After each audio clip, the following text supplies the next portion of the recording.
Last week, American families' pain was confirmed by yet another round of awful statistics.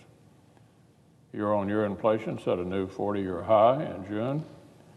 The painful fallout of Washington Democrats' 2021 spending binge continues to spread.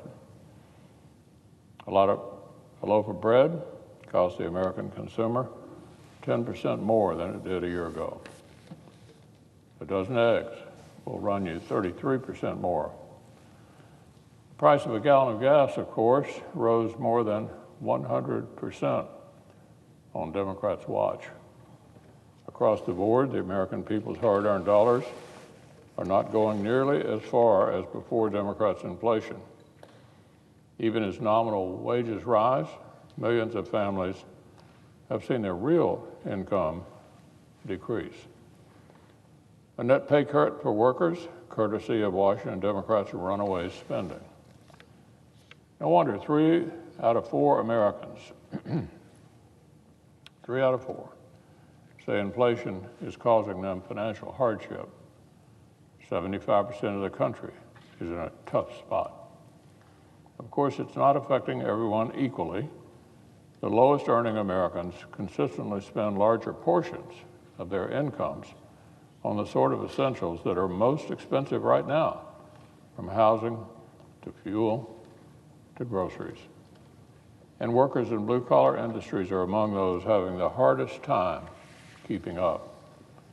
U.S. manufacturing workers are seeing their lowest average earnings, adjusted for inflation, since 2014, while the overall private sector workforce is seeing wages at 2019 levels.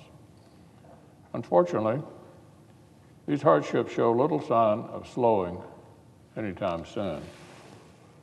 Last month's core inflation, when compared to just a few months earlier, is actually accelerating. So we've got the worst inflation since 1981. The vast majority of Americans are saying it has them in a bind financially, and it's low and middle income families who are actually bearing the brunt of it. This, Madam President, is the landscape as Washington Democrats keep trying to force even more party line liberal bills with even more new Washington spending, and for a bonus, massive new tax hikes.